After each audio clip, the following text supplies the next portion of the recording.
Mandalorian Grogu, the latest Star Wars movie, released some time ago.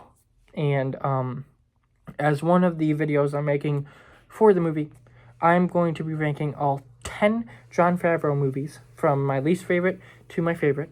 Or the worst to the best, not least favorite, because that implies that I like all of them, which I love Jon Favreau, but I do not like all his movies. So from my worst to the best. And this is my list. People won't agree with this, and I'm sorry about that, but it's how I feel. So let's just get into it. At number 10, my least favorite movie of his is Elf. I know people love this movie. It's a Christmas classic, everything. I really do not like this movie. I've never liked it. Growing up, I might have liked it a little bit, but over time, I was just like, this sucks. I hate Will Ferrell. Like, his comedy isn't the greatest. I have a couple movies of his that I want to watch. There's a couple movies I do like. Like, I like the Daddy Song movies. I do not like him in them, but I do like those movies. I think The Other Guys is a pretty good movie. And Holmes and Watson, like, I would like to rewatch that to see if I can like it a little bit more, but I didn't like that one. But Will Ferrell just, like, unless he has someone else to, like, balance off of, doesn't work for me. And in this movie, he doesn't have anyone to balance off of, and he's just incredibly annoying. And, like, I do like Christmas, but this is just, like, one of my least favorite Christmas movies. It doesn't really, like, oh, Christmas is, like, time is here and everything. It's just, like, man, this movie sucks. And I just am not a fan of it, and I'm done talking because I don't like it. At number 9 is the live-action Lion King. I'm not a big fan of the animated movie. I think that this is better than the animated movie. But I'm just not a big fan of the story. It's hard for me to watch some movies that are like the main character is like an animal or something and like them. Like, there's ones of those that works. The Lion King was not one of those, and I think that the same goes for the live action movie. I like the live action movie more just because, like, even the animation in the original just isn't my favorite. So I liked the live action a little bit more. And James Earl Jones is in this one as obviously the same character he plays in the original, and later in his career, Jon Favreau joined Star Wars, so I think it was kind of a cool connection, like, oh, Darth Vader's in this before he, like, got his Star Wars thing. But even though I think those were the same year. Yeah, same year, so never mind. But, like, it's a cool connection. But I just really don't care about the story, and I did like it a little bit more than the animated one, which a lot of people won't agree with, but whatever. I'm not a big fan of it. Number 8 is made his first movie, a movie that stars him and Vince Vaughn about boxers and crime gets involved in all this and everything. I really wasn't a big fan of this one either. There was things I liked about it, I guess. Famke Janssen's also in this. I wasn't a big fan of her character, but you're not supposed to be. I liked Jon Favreau, like I always do, because I think he's a great actor. I liked Vince Vaughn because I think he's pretty good. There was a relationship between Jon Favreau and Famke Janssen's daughter, like a father-daughter relationship that I thought was a pretty nice relationship. Other than that, I didn't care for much of the movie, and I really don't want to watch it again. I just did not care about it at all, and I know some people are like, probably it's their thing. It's not my thing. So that's kind of why I dislike it. Not because, like, oh, I think it's like the worst thing ever made. It's just not my thing. So I'm not like a big fan of it. Number 7 is Zathura. This is basically his take on Jumanji, but it's a board game that takes you into space instead of this board game that's a jungle. I like this a lot more than the original Jumanji with Robin Williams because I don't like that movie, but I do like it worse. I do like it less than both of the Jumanji movies with The Rock, and probably the third one, because I think the third one that's later this year is probably going to be really good as well. But I thought that this movie was really good. I didn't know really what to expect from it, but I came out of it and I was like, I liked it. I think that Josh Hutcherson is really good in it. The character who is his brother is fine. He was a bit annoying, but he was fine. Kristen Stewart's in this, and I'm not a big fan of her, but like she was okay in this. Like she wasn't a big part. Dax Shepard is in this, and I really liked his character. And there's a little arc that he goes through that I liked. I could like from the way he was talking in the first little bit, and like there was a couple scenes here and there that he was just like, "What have you done?" and everything. I was like, "Okay, I know the twist." Which I guess spoilers if you haven't watched the movie. The twist is that he's an older version of Josh Hutcherson, who played the game with his brother, when he was younger, and he got a wish, and his brother was annoying him, and he wished that his brother never existed. And so in this, he kind of returns, I guess, and he kind of tries to stop this Josh Hutcherson from doing that, and he ultimately does, and he ends up reuniting with his brother. And I thought that what they did with his character was really good, and that's probably my favorite part of the movie. But like it's not like a movie that I'm like, oh, that's the greatest thing. But it was a good movie that I liked a lot more than I thought I would. So everything from here on out, including Zathura, probably should have mentioned that, but everything from here on out I think is good. It's just those bottom three that I'm like aren't the best. Number 6 is the live action Jungle Book. I don't remember much about the original Jungle Book, but I think I probably like this one a little bit more as well. I thought that Bill Murray as the bear was really cool. I think that Ben Kingsley as the jaguar was cool. Christopher Walken as that big ape was cool. I think just most of the voice cast was really good as the animals. And you've got the main character who is this little kid, so you kind of like follow a human. He was fine. He wasn't like the best thing or anything, but I did like how the main character was a human, and it's just like, oh, all these characters like around him are like animals and stuff, and like that also helped me like it a little bit more, like, because as I said with Lion King, it's kind of hard for me sometimes to connect with movies where the main characters are animals, and even though there's only like one human for like most of the movie, I enjoyed the one human. And like if just like if they made a spin-off or a sequel or whatever with Bill Murray's bear as like a main character or something, that would have been fun. Like they probably wouldn't have done it anyway, and they didn't need to do it, but it would have been a cool movie. Just saying. Number 5 is Cowboys and Aliens. I thought that this was a really fun movie. I like cowboys and westerns. I like aliens. You mix them together, you get a pretty good movie. I thought Harrison Ford was good. Olivia Wilde is in this, and I think her character is fine. Well, good. I think that most of the cast is actually pretty good. Paul Dano is in this. The biggest thing that holds it back a lot is the main character, played by Daniel Craig. I'm not a fan of Daniel Craig as an actor, like, at all.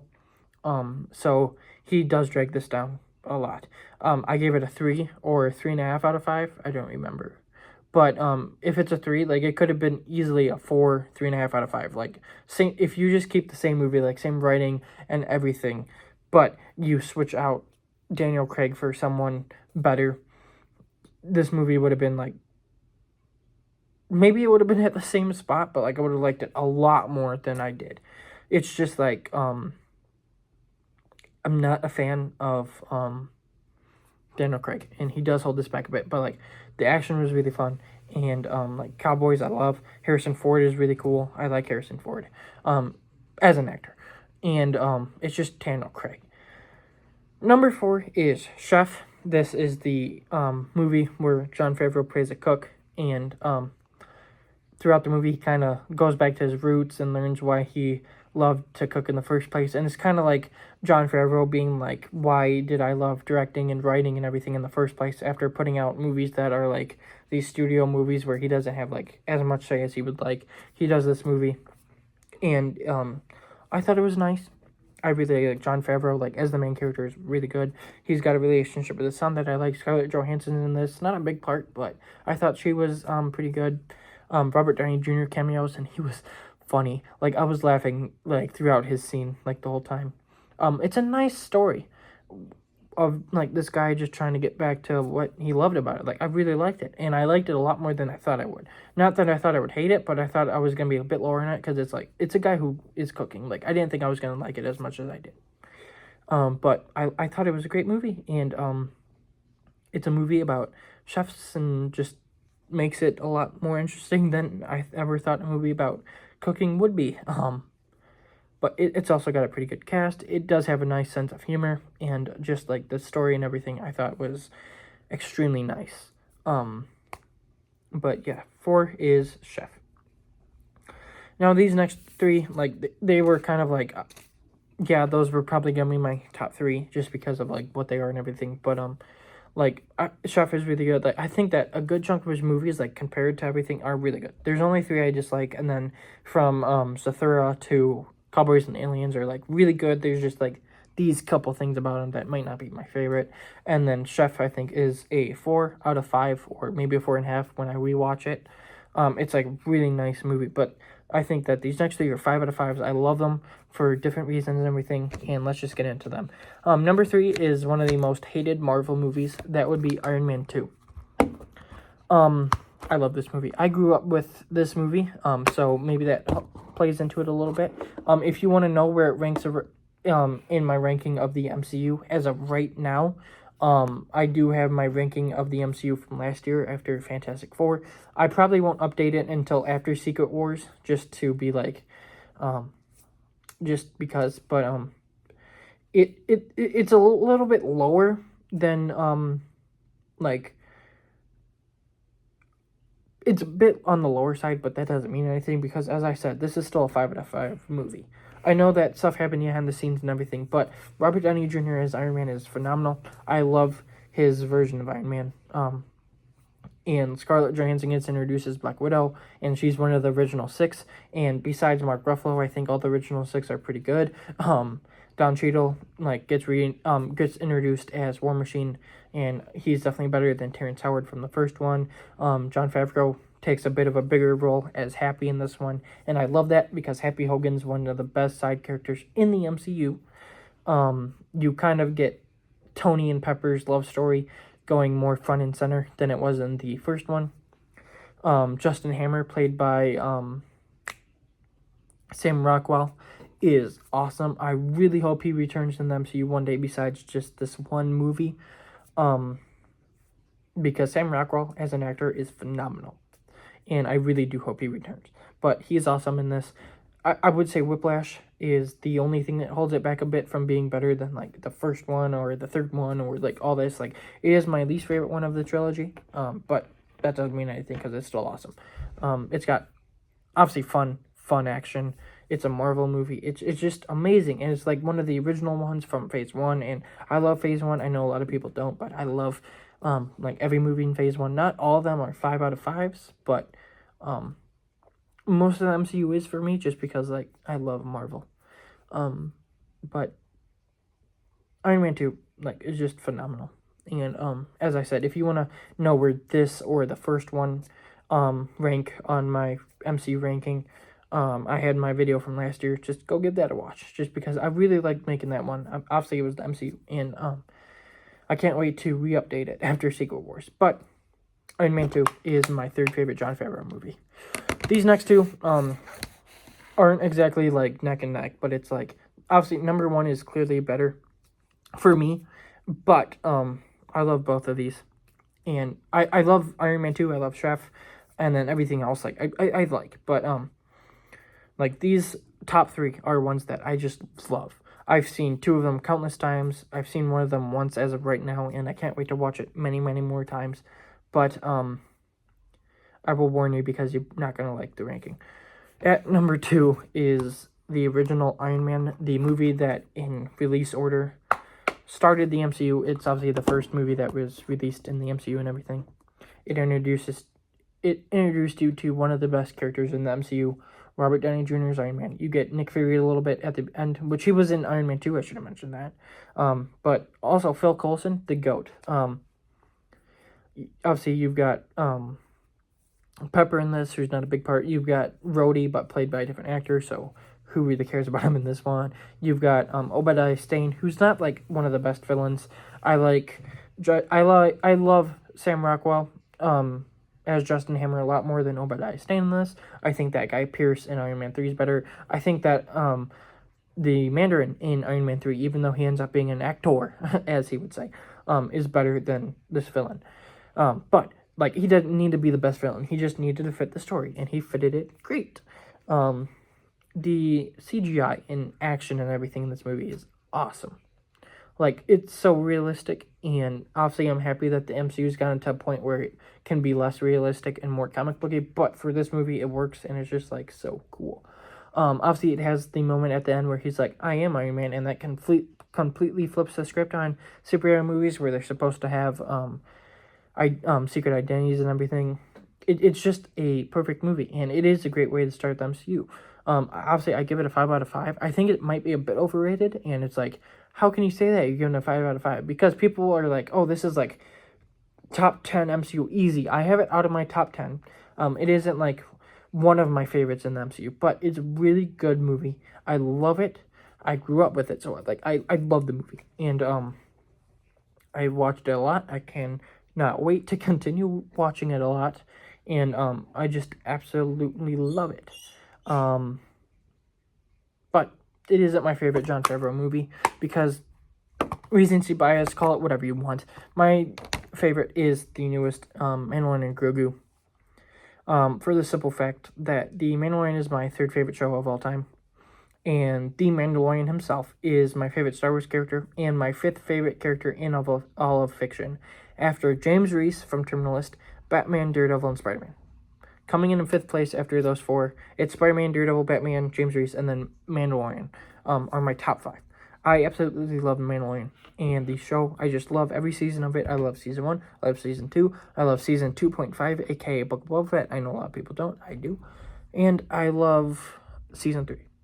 People don't, I do. And this movie, objectively, like, it's like, oh, it's kind of like episodes of the TV show put together. Yeah, it feels that way, but I don't care because I love it. I don't care. I love it. I love everything. The action was really good. Obviously, Mandalorian is just awesome. The action, like, with him is just great. All the characters I really like. Most of the characters. There might be one or two here and there that I'm like, they're not the worst, but I could do without them. But it does have Star Wars connections, whether it be Embo from Clone Wars, or Rudda the Hutt from Clone Wars, or Zeb from Rebels, whatever. Like, it's got Star Wars connections. Maybe it kind of sucks that it doesn't have a lightsaber fight. I know it's a Mandalorian movie, but there was a couple ways that they probably could have included a lightsaber fight. But I loved it. I cannot put this in any other place but one. It was amazing, and my favorite Jon Favreau movie. But if you want like my elongated thoughts on the movie, go watch my review, please. But that's my ranking of all 10 Jon Favreau movies. There will be like at least 3 more videos coming for Mandalorian and Grogu, aka Star Wars, in the next couple of days. I'll just talk about those real quick. I'll have a Star Wars movie ranking. I'll have a Star Wars TV show ranking, because obviously it was announced that we're not getting any more Star Wars this year, so I'll just do that. And then I'm going to be ranking all the episodes plus the movie plus Book of Boba Fett of The Mandalorian. So I'm really excited for that last one. I'm excited for all 3 of them, but like if I had to like which one's the one I'm most looking forward to, it's that last one. But yeah, that's my ranking of Jon Favreau's movies. Tell me your ranking in the comments, and I will see you in the next one. So see you whenever that happens.